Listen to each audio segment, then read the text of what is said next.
Ciao a tutti ragazzi, bentornati sul mio canale.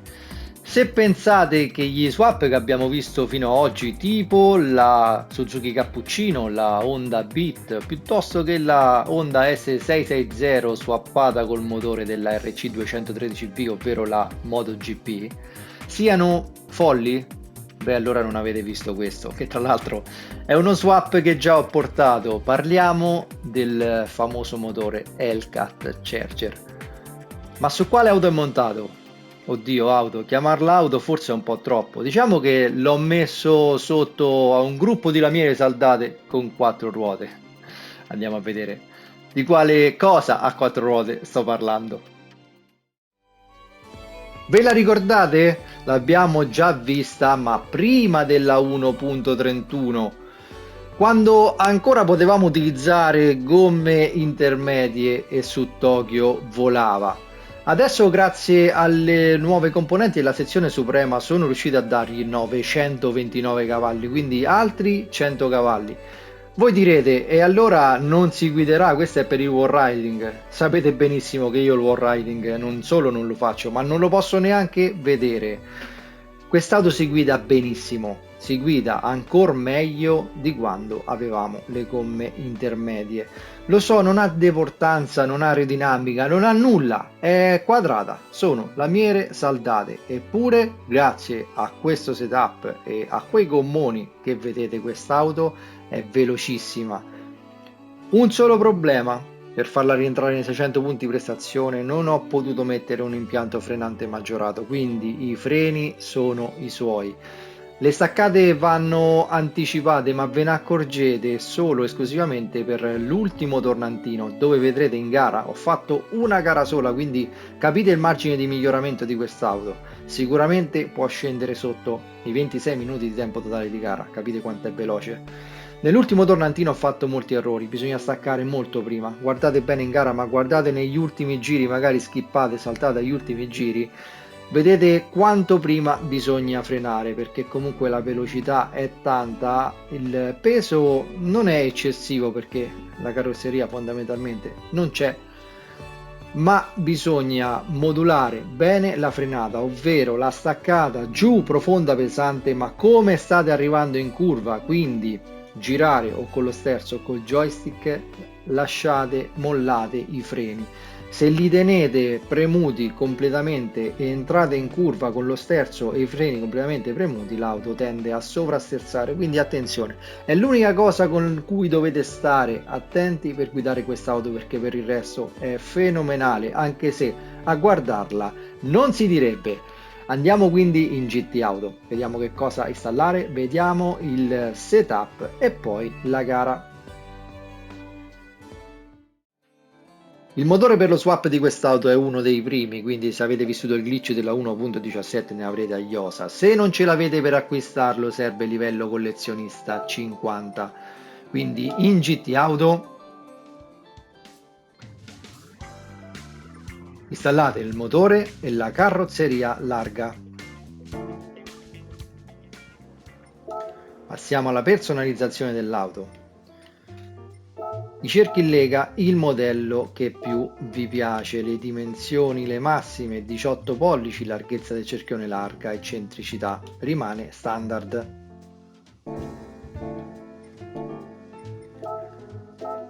L'avantreno è prettamente estetico, quest'auto non ha deportanza, quindi solo se volete scaricare questa livrea che già è condivisa in vetrina installatelo tipo A.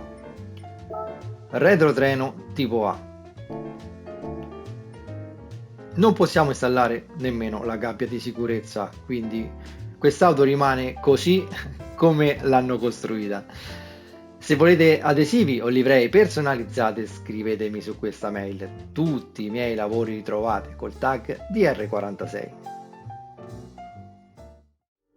Su questo cubo di lamiera possiamo installare gomme sport morbide. Per la strategia gara la mappa carburante è sempre a 1, ma attenzione sul tratto misto a non tirare troppo le marce, perché dobbiamo arrivare al sesto giro dove ci fermiamo e sostituiamo anche le gomme, ma se tirate troppo le marce rischiate di fare come me. Sono arrivato ai box per inerzia perché avevo finito la benzina, come anche al traguardo, quindi State attenti nel tratto misto, soprattutto quando ancora è bagnato e quindi non serve neanche che tirate le marce, a fare un po' di gestione carburante, ma veramente si tratta di pochissimo.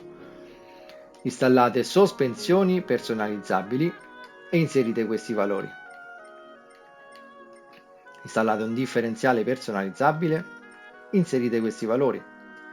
Installate un differenziale centrale personalizzabile, impostatelo sul 50% all'anteriore, 50% al posteriore. Come dicevamo, quest'auto non ha deportanza. Installate una EQ personalizzabile, la tenete al 100% di potenza. Installate una zavorra 200 kg, portatela a meno 35 sull'anteriore. Non serve limitatore di potenza. Installate un cambio personalizzabile da corsa, purtroppo quest'auto ha solo 4 rapporti. Impostate 100 km/h di velocità di punta, poi il finale 3.00 e alzate i valori fino a raggiungere questi. Installate un compressore volumetrico ad alto regime, filtro dell'aria da corsa, marmitta da corsa, collettore di scarico da corsa. Il sistema frenante, come già detto, è normale. Pastiglie dei freni da corsa. Installate un controller freni e qui è fondamentale che lo impostiate a meno 5, tutto all'anteriore, altrimenti in frenata si gira.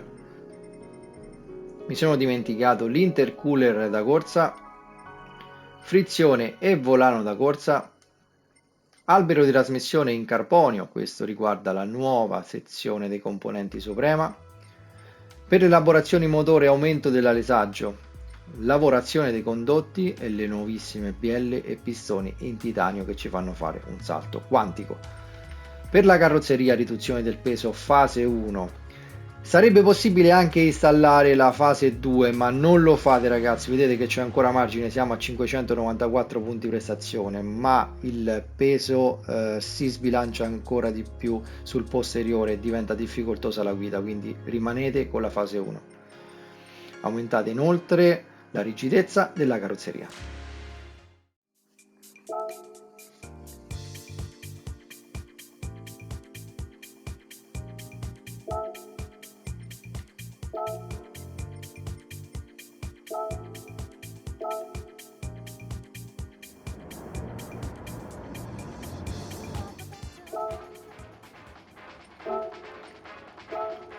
Più di 900 cavalli, zero aerodinamica, ma i controlli non servono, solo l'ABS impostato come predefinito. Comunque è sempre una 4x4 e ha gomme sport morbide, quindi nessun controllo.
È uno swap folle? Sì. È il più folle?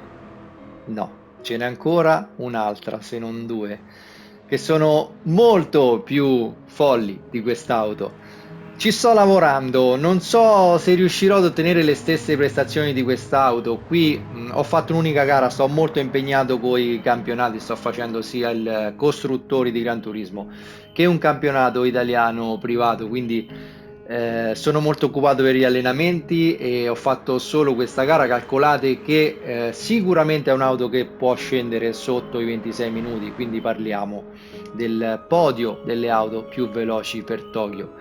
Quindi non vi lasciate impressionare dalla follia di questo swap, dall'auto che fondamentalmente non sembra neanche un'auto, e provatela e mi ringrazierete perché vi divertirete anche voi come matti. Se questo video vi è piaciuto lasciate un like, condividetelo, ma soprattutto iscrivetevi al canale per non perdere i prossimi swap. Ciao ragazzi!